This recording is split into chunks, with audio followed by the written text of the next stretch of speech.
جیسے رب تعالیٰ فرماتا ہے اے ایمان والو زیادہ گمان کرنے سے بچو، اے ایمان والو زیادہ گمان کرنے سے بچو۔ گمان کرنا، کچھ بھی سوچنا کسی کے بھی متعلق، اس کی لیمٹس ہیں، اور خاص طور پر مومنین کے لیے کس طرح سے سوچے۔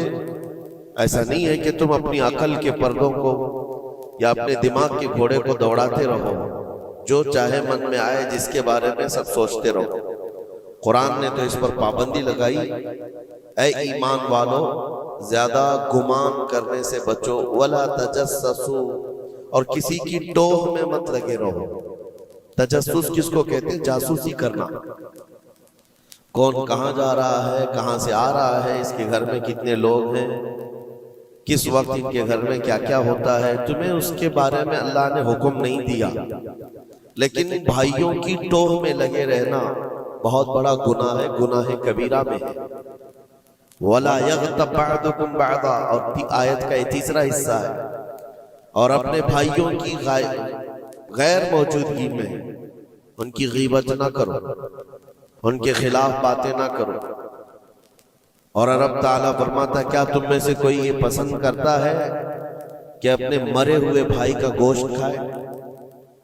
جو غیبت کرتا ہے گویا کہ وہ اپنے مرے ہوئے بھائی کا کچا گوشت کھاتا ہے۔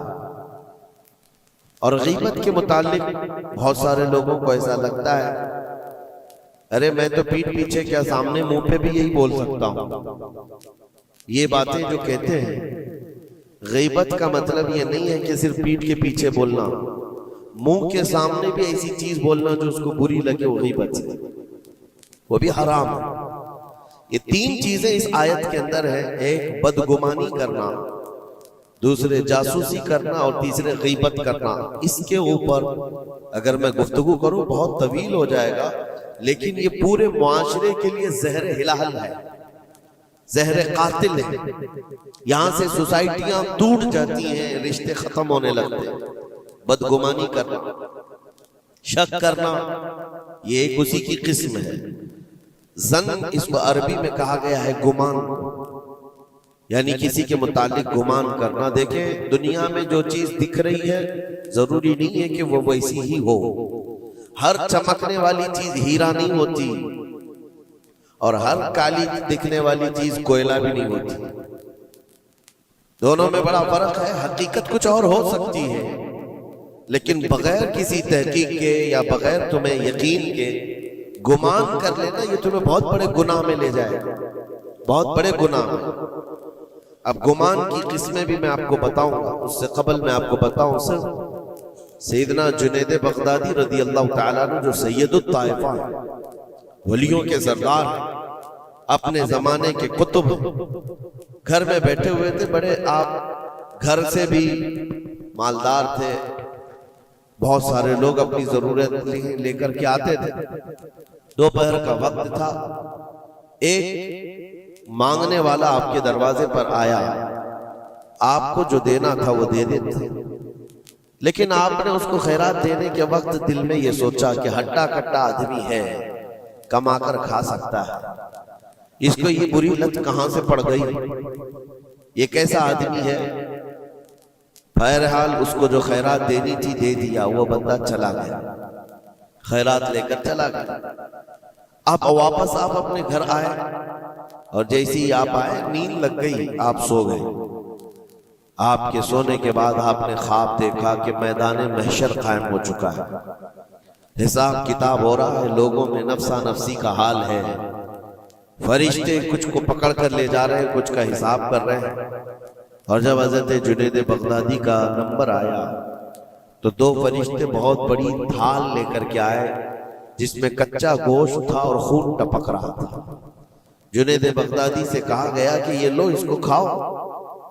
تو حضرت جنید بغدادی نے کہا کہ کیا مجھے نہیں جانتے، میں جنید ہوں، میں نے ایسا کون سا گناہ کیا کہ مجھے اس کی سزا یہ دی جا رہی ہے؟ فرشتوں نے کہا اے جنید، کیا اپنے مومن بھائی کے بارے میں آج دن میں آپ نے برا گمان نہیں کیا؟ جو آپ کے دروازے پر آیا اس کے متعلق آپ نے بدگمانی نہیں کی؟ تو حضرت جنید بغدادی رضی اللہ تعالیٰ عنہ بچھک کر کے اٹھ گئے، خوف کے مارے نیند کھل گئی، اور اس کے بعد بے قراری اتنی آئی کہ ہاں میں نے تو گمان اس کے متعلق غلط کیا تھا، تھوڑا سا ایسا بھی نہیں ہے کہ وہ چور ہے، ڈکیت ہے، ڈاکو ہے، یہ بھی نہیں، صرف اتنا سوچا تھا کہ ہٹا کٹا آدمی ہے، مانگتا کیوں ہے۔ حضرت جنید بغدادی اپنے گھر سے نکلے اس فقیر کو ڈھونڈنے کے لیے کہ جو میرے گھر آیا تھا، اور اس کے بعد ڈھونڈتے ہوئے اس کے پاس پہنچ گئے، جا کر کے اس سے معافی طلب کی، کہا کہ آج تو جو گھر پر آیا تھا میں نے تیرے متعلق یہ گمان کیا تھا کہ تو ہٹا کٹا آدمی ہے اور مانگ کر کھا رہا ہے۔ تو اس کے بعد اس شخص نے جو جواب دیا وہ حیرت میں تھا۔ میرے عزیزوں، نہ وہ فقیر تھا، نہ ہی وہ کوئی کمزور اور مجبور تھا، بلکہ اللہ کے ایک ولی تھے جو ان کے امتحان کے لیے آئے ہوئے تھے۔ حضرت جنید بغدادی رضی اللہ تعالیٰ عنہ کو اس سے زیادہ مال انہوں نے لوٹایا اور کہا اے جنید، تیرے مقامات کو اگر کوئی چیز ختم کرتی ہے تو مومنین کے متعلق بدگمانی کر، اگر تو آج یہاں نہ آتا تو تیرے مقامات روک دیے جاتے، آگے تم نہ معرفت و طریقت کے راستے پر بڑھ سکتے، کیونکہ یہ مرض ہے، یہ بیماری ہے، اس بیماری نے تو ہمارے معاشرے کو خراب کیا ہوا ہے۔ بدگمانی سے بچو، یہاں تک کہ لوگوں نے بہت جلدی اپنے دماغ پر یقین کر کے فیصلے بھی لے لیے ہیں۔ آپ مثال کے طور پر کسی گھر سے کوئی نکل رہا ہے اور آپ نے فوراً یہ گمان کر لیا کہ یہ اس گھر میں بدکاری کرنے کے لیے گیا تھا۔ آپ کی نیگیٹیوٹی جو ذہن میں تھی آپ نے گمان کیا اور اس پر یقین کی مہر بھی لگا دی، نہ اس سے آپ نے جا کر پوچھا کہ کون ہے، کیوں آیا تھا۔ اسی طرح کی ایک اور بات میں آپ کو بتاتا ہوں۔ حضرت شفیق بلخی بڑے بزرگ دریائے دجلہ کے کنارے آئے، دیکھا کہ ایک مرد، ایک نوجوان ہے، عورت کو گود میں سلایا ہوا ہے دریا کے کنارے، اور شراب کی بوتل ہاتھ میں لیے بیٹھا ہے۔ اس طرح کا ماحول تو بغداد کا نہیں تھا، پردے کا ماحول تھا، اسلامی ماحول تھا، لیکن کھلے عام کوئی دریائے دجلہ کے کنارے اس طرح بیٹھے اور وہ بھی اولیاء کی نظر پڑے تو ان کے لیے تو بہت حیرت کی بات تھی۔ حضرت شفیق بلخی نے دیکھا، کہا ہائے افسوس، زمانہ کہاں آ گیا، لوگ کھلے عام عورتوں کو لے کر باہر سونے میں باہر مزے کرنے لگ گئے، اور کھلے عام اب شراب بھی پی جانے لگی، شراب بھی پی جا رہی ہے، خود بھی پی رہا ہے، اس عورت کو گود میں تھوڑا تھوڑا سا پلا بھی رہا ہے۔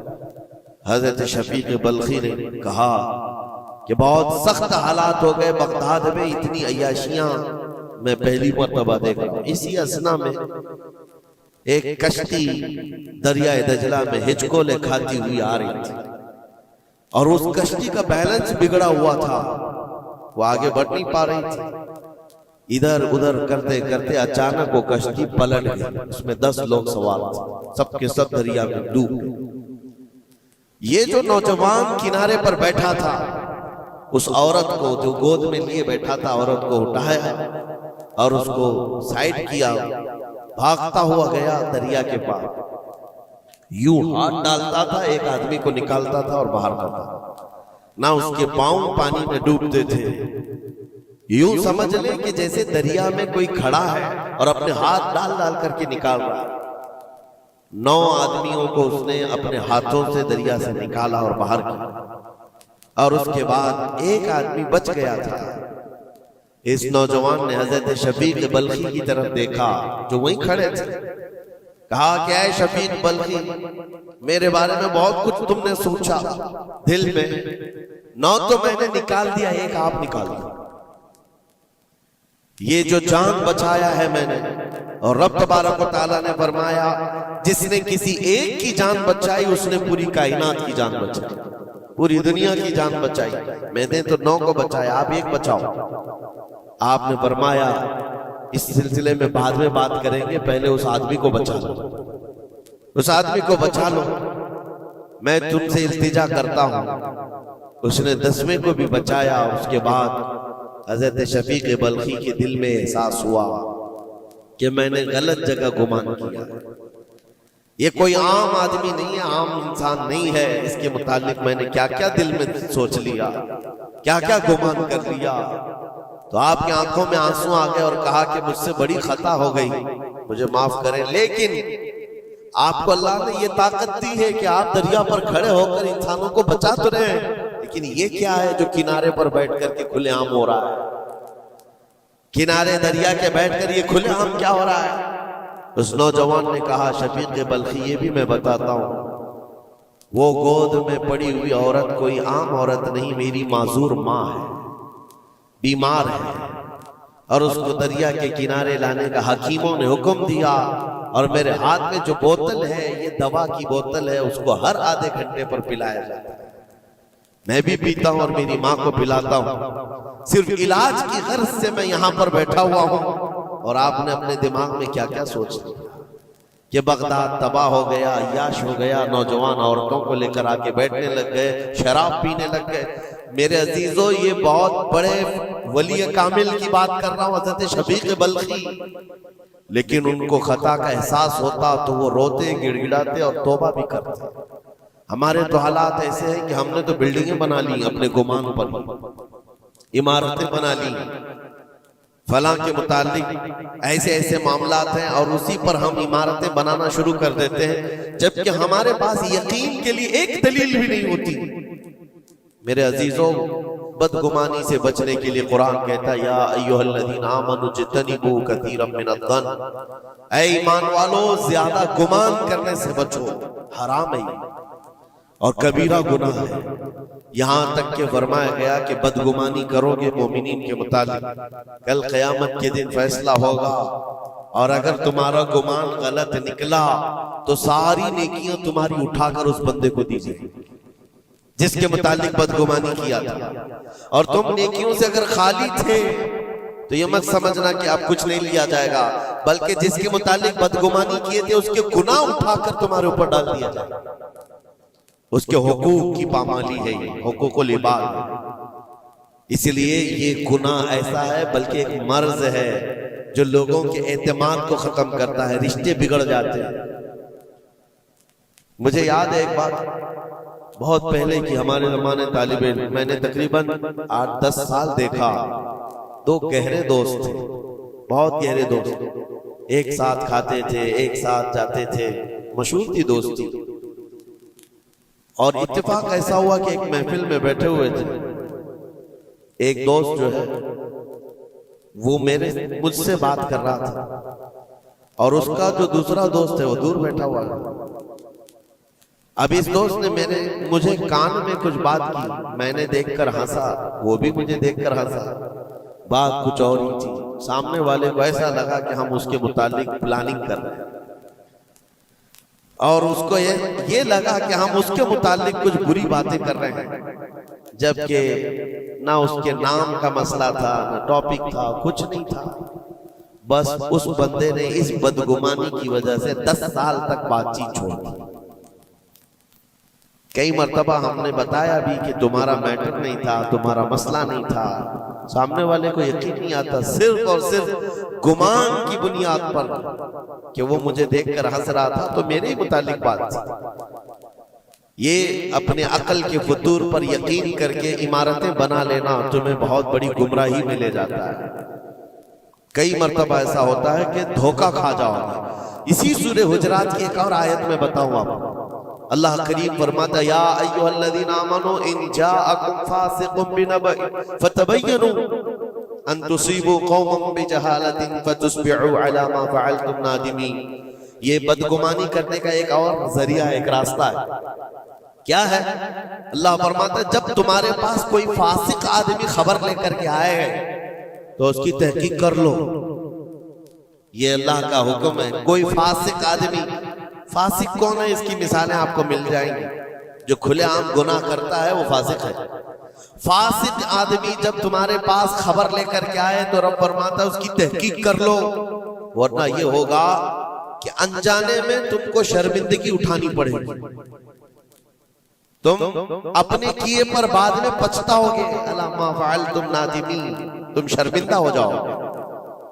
اکثر ایسا ہوتا ہے کہ کوئی خبر لے کر کے تمہارے پاس آیا اور آج کے زمانے کا بڑا فاسق یہ واٹس ایپ ہے، یہ بڑا فاسق ہے، اس کی باتوں پر کون یقین کرے؟ میرے عزیزوں، لوگ تو صرف ایک دوسرے کی ایڈٹ کی ہوئی تصویروں کو دیکھ کر کے ایمان لے آ جاتے ہیں، ہے نا؟ ایسا حقیقت ہے۔ واٹس ایپ یونیورسٹی کے فارغین تو ابھی زمانے میں بہت ہیں، ان کی نالج صرف اور صرف اسی سے ہے، انٹرنیٹ سے، واٹس ایپ سے، جبکہ ان کی تحقیقات پر اگر لگ جائیں تو اصل وجود میں کچھ ہے ہی نہیں۔ اسی لیے میرے عزیزوں، بدگمانی کرنے سے بچو، بدگمانی کرنے سے بچو، جس کی اصل ہی نہ ہو اس چیز کے پھیلانے کا ہم سبب بن جاتے ہیں کئی مرتبہ۔ اللہ کریم ہمیں اس بلائے عظیم سے محفوظ رکھے۔ مجھے ایک بات یاد آتی ہے، میں نے پڑھا تھا ٹرین میں ایک آدمی سفر کر رہا ہے اور اس کے ساتھ 3 بچے ہیں۔ بڑے بیٹے کی عمر 7 سال کی، دوسرے بیٹے کی عمر 5 سال کی، تیسرے کی 3 سال کی، چھوٹے بچے 7، 5 اور 3 سال کی عمر کے بچے ہیں۔ اب وہ بندہ جب ٹرین میں سفر کر رہا ہو 3 بچوں کو لے کر کے، اور جب بیٹھا ہوا ہے ٹرین میں، کوئی بڑا ادھر سے کودتا ہے، کوئی ادھر سے اچھلتا ہے، یہ تینوں اچھل کود ایسی مچائے ہوئے ہیں کہ اس مسافر کا آرام اور سکون غارت ہو گیا ہے۔ تھوڑی دیر تک کوئی برداشت کر لے گا، اور اس کے بعد مسافر دیکھ رہے ہیں دوسرے۔ بڑا مسئلہ تو یہ ہے کہ اچھل کود تو بچے کر رہے ہیں، باپ ایک جملہ بھی ان کو منع نہیں کر رہا، نہ بڑے سے کہتا ہے کہ بیٹھ جا، نہ چھوٹے کو سنبھالتا ہے۔ اچھل کود کر رہے ہیں اور یہ خاموشی سے بیٹھا ہوا ہے کونے میں۔ سامنے کے پیسنجر دیکھتے رہے اور کہا کہ کتنا بے غیرت آدمی ہے، بچوں کو ایسے کھلے عام چھوڑا ہوا ہے، بیلوں کی طرح ناچ رہے ہیں۔ اب کانا پھوسی بھی شروع ہو گئی۔ تھوڑی دیر کے بعد جب یہ زیادہ ہو گیا تو لاوا پھٹ ہی جاتا ہے لوگوں کا۔ کوئی کسی کی گود میں کود پڑ رہا ہے، کوئی اچھل کود کرتے ہوئے بچہ کسی کے ہاں لٹک جا رہا ہے۔ 1 گھنٹہ تماشا ہوا تو اس کے بعد لوگوں کے صبر کا دامن چھوٹ گیا، بولنا شروع کر دیا، اور سب نے مل کر کے جب اس کو کوسنا شروع کیا، بھائی صاحب آپ کے بچے ہیں؟ اس نے کہا میرے بچے ہیں۔ کہا کچھ تو تمیز سکھاؤ، سفر کے آداب تو بتاؤ۔ کوئی وہاں سے کود رہا ہے، کوئی یہاں سے کود رہا ہے، سارے لوگوں کا آرام غارت کر کے رکھا ہے ان بچوں نے۔ آپ باپ ہیں، آپ کو تمیز نہیں آتی، آپ کو تربیت کا انداز نہیں معلوم۔ سب کی ڈانٹ ڈپٹ سنتا رہا، اور اس کے بعد تھوڑی دیر کے بعد بھرائی ہوئی آواز نکلی، اس کی درد بھری آواز نکلی۔ کہا میں ان کو تربیت اچھی طرح سے دیتا ہوں، تمیز بھی ہے سب، لیکن مسئلہ یہ ہے کہ آج ہی صبح ان کی ماں میری بیوی کا گھر میں انتقال ہو چکا ہے۔ وہ میکے گئی ہوئی تھی، یہ بچے میرے پاس تھے۔ مجھے صبح خبر آئی ہے ان کی ماں کا اچانک دورہ پڑنے سے انتقال ہو چکا۔ میں نے ابھی تک ان بچوں کو بتایا نہیں کہ ان کی ماں کا انتقال ہوا۔ یہ جتنا اچھل کود کر رہے ہیں، کھیل رہے ہیں، ابھی گھر پہنچیں گے تو ان کی ساری خوشیاں ختم ہو جائیں گی۔ یہ اپنی ماں کی مردہ لاش کو دیکھیں گے تو سارا اچھل کود چلا جائے گا۔ بس میں اس لیے ان کو اتنی دیر کے لیے چھوڑا تھا کہ جتنی دیر خوشی منا سکے منا لیں، پھر زندگی بھر ان کو ماں کو کھونے کا احساس تو ستاتا ہی رہے گا۔ بس اتنا جملہ اس کا نکلا تو ہچکیاں بند گئیں۔ جو بغل میں موجود مسافر تھے سب کی آنکھوں میں آنسو آ گئے۔ اب کوئی بچے کو اٹھاتا چومتا تھا، کوئی اس کو گود میں اٹھا رہا ہے۔ بچوں کو خبر نہیں ہے کہ ان کی ماں کا انتقال ہوا ہے، اور یہ بندہ ان کو سفر پر لے جا رہا ہے۔ لیکن تھوڑی ہی دیر کے لیے دوسرے مسافروں نے کیا کیا بدگمانیاں کر لی۔ میرے عزیزوں، کس کی زندگی میں کیا چل رہا ہے آپ کو خبر نہیں ہے۔ کئی لوگوں کی زندگیوں میں سمندر موجیں مار رہا ہے، اور آپ اسے دیکھ کر کے نہ جانے بے غیرت سمجھ لیتے ہیں، کبھی اس کو بدتمیز سمجھ لیتے ہیں۔ یہ بدگمانیاں ہیں جو بندے کو یہاں تک لے آتی ہیں۔ اور بدگمانی کرنے کا ایک طریقہ یہ بھی ہے کہ حضرت امام راضی فرماتے بندہ بسا اوقات کافر بھی ہو جاتا ہے، کفر تک چلا جاتا ہے بندہ، کیونکہ گمان پر اگر یقین کرنے لگ جائے۔ اس لیے بچو ان چیزوں سے، اور مومنوں کی عزت کو پامال کرنا یہ آسان نہیں ہے۔ صرف اور صرف میں نے کئی مرتبہ دیکھا ہے، اڑتی اڑتی خبریں آتی ہیں تو ہم اس پر یقین کرنے کے قریب ہو جاتے ہیں۔ اللہ ہمیں بھی اس کی ہدایت دے۔ یہ بہت باریک چیز ہے جس سے بچنا ناممکن نہیں تو مشکل ضرور ہے۔ میرے عزیزوں، اس سے بچنے کا ایک طریقہ یہ ہے، بندہ یہ سوچ لے کہ مجھے رب تعالیٰ نے اس دنیا میں کس لیے بھیجا ہے۔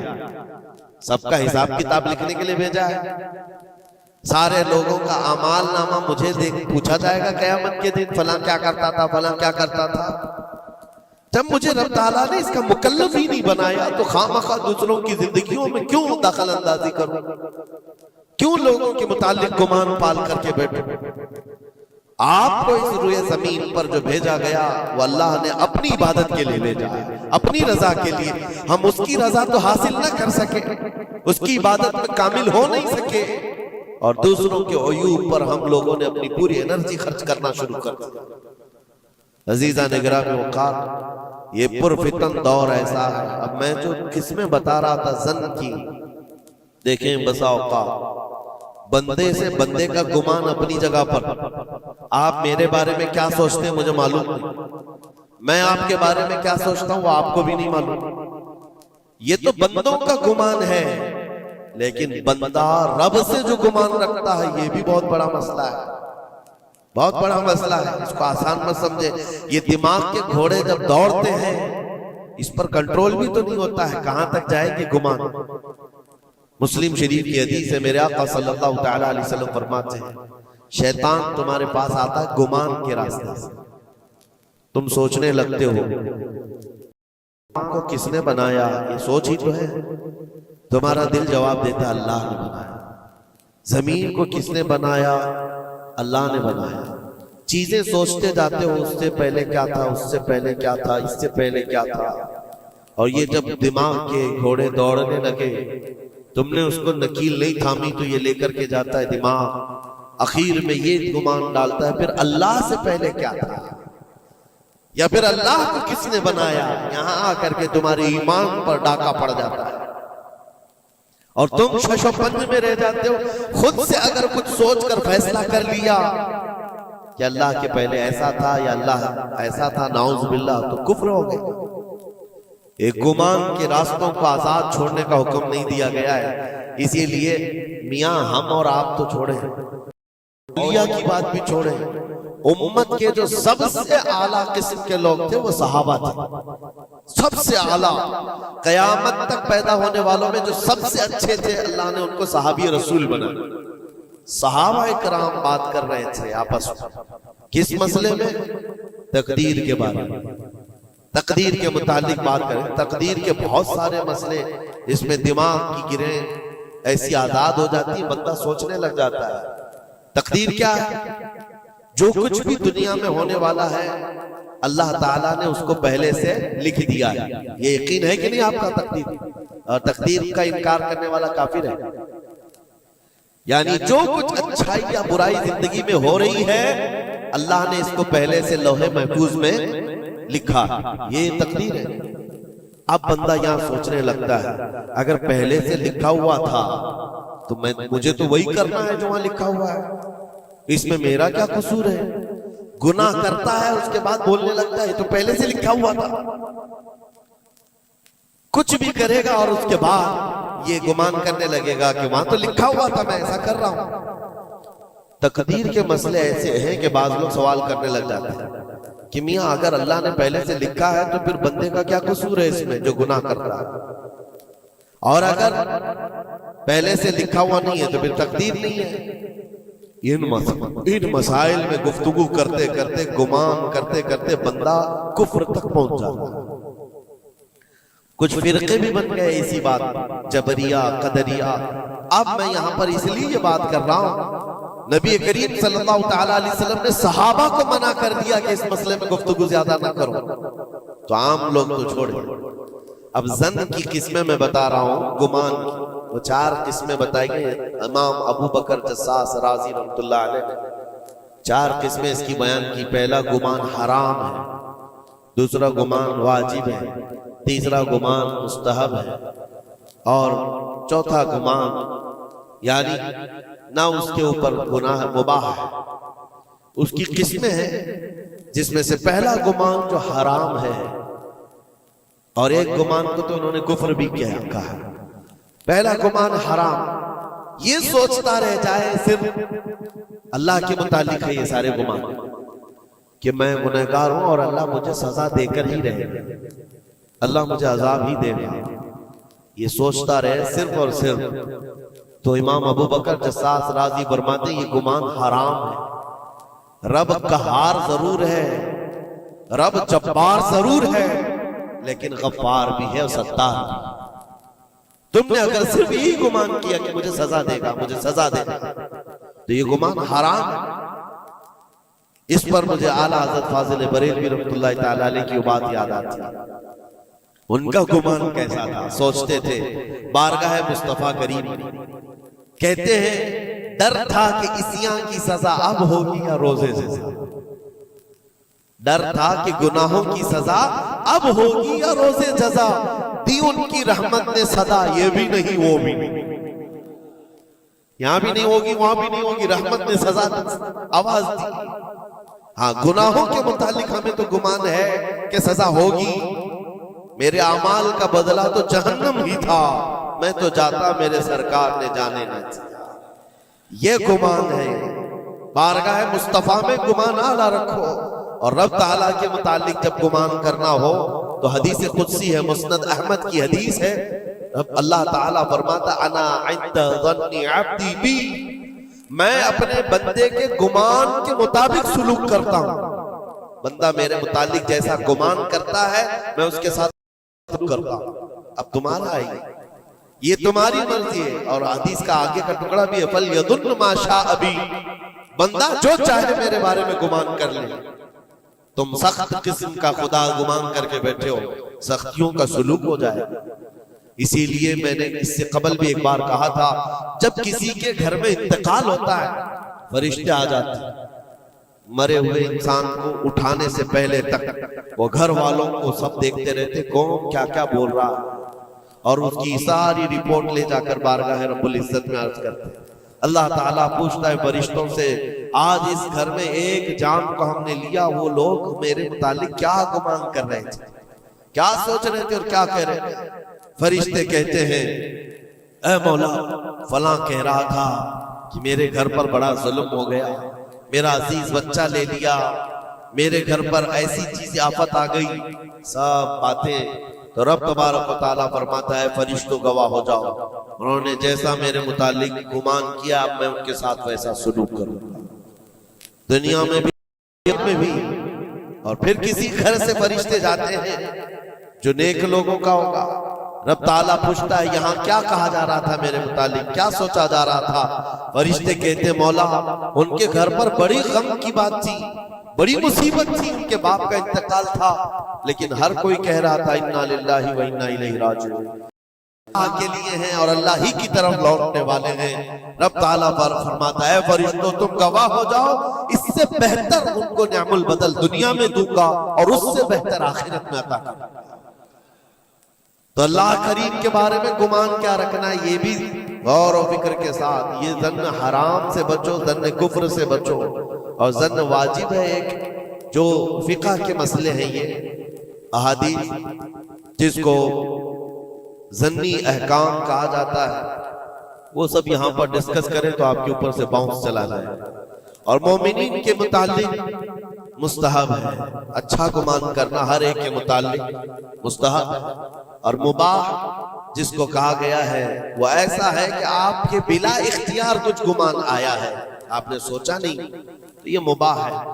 اور خیر کا گمان کرنا، ظن المؤمنون خیرا، حضور پاک صلی اللہ ظن المؤمنین خیرا، میرے آقا صلی اللہ علیہ وسلم نے فرمایا مومنوں کے بارے میں ہمیشہ اچھا گمان رکھو، اچھا گمان رکھو۔ کوئی مر گیا اور جنازہ جا رہا ہے ایک حدیث یہ بھی میں بتا دوں آپ، تمہارے گمان کرنے سے اور تمہارے بولنے سے کتنا فرق پڑتا ہے۔ ایک جنازہ جا رہا تھا، حضور پاک صلی اللہ علیہ وسلم تھے، وہاں پر بہت سارے لوگ کھڑے تھے، اس کی تعریف کرنے لگ گئے، کیا اچھا آدمی تھا، کتنے اچھے اعمال تھے اس کے، سب کے ساتھ بھلائی کرتا تھا۔ حضور پاک نے فرمایا بچ ہے بچ، واجب ہو گئی اس میں۔ پھر ایک جنازہ نکلا اور لوگ اس کے متعلق کہنے لگے بڑا بدکار آدمی تھا، یہ زمین کا بوجھ ہے، چلا گیا، لوگوں کے ساتھ برائیاں کرتا تھا۔ حضور نے فرمایا بچ ہے بچ، واجب۔ صحابہ نے پوچھا دونوں پر واجب ہو گئی؟ حضور نے فرمایا پہلے پر جنت واجب ہوئی، دوسرے پر دوزخ واجب ہوئی۔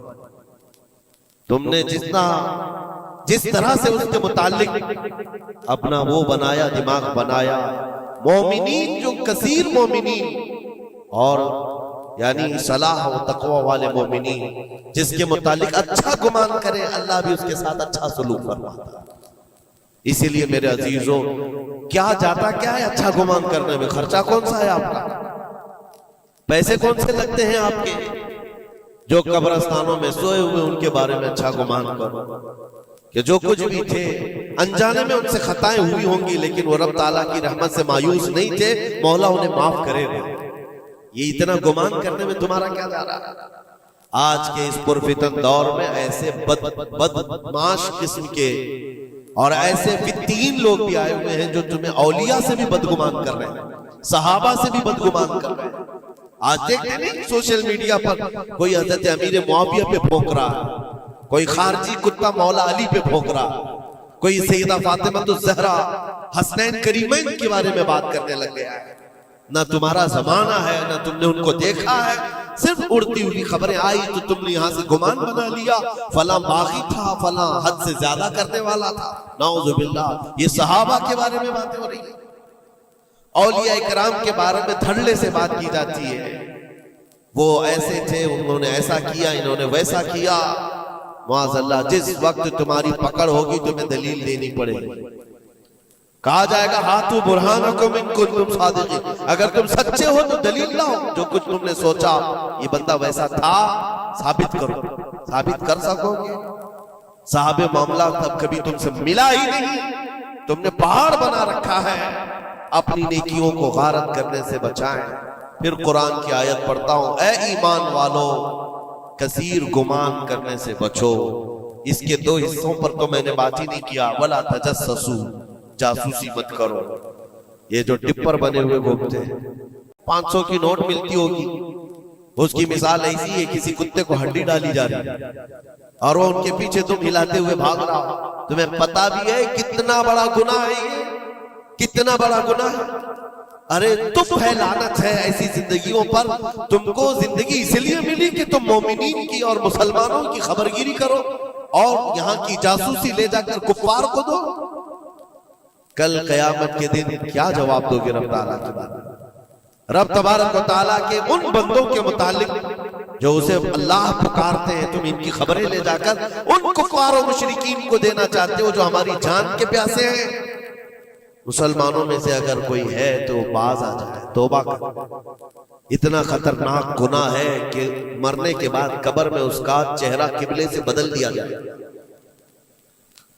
قبلہ سے بدل دیا جائے گا اس کا چہرہ، اس کو قبلے کی طرف رکھنے نہیں دیا جائے گا۔ عزیزان گرامی اوقات، اللہ کریم ایسی بری نوبتوں سے ہمیں محفوظ فرمائے، ایسی بری ڈیوٹی سے اللہ محفوظ فرمائے۔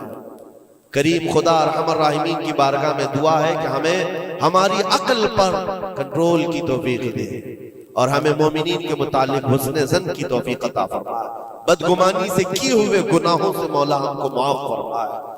رب تبارک و تعالی ہماری گمان سے مومنین کا کسی کا دل دکھا ہو، ہم تیرے بارگاہ میں سچی توبہ کرتے ہیں، مولا ہمیں معاف فرما دے۔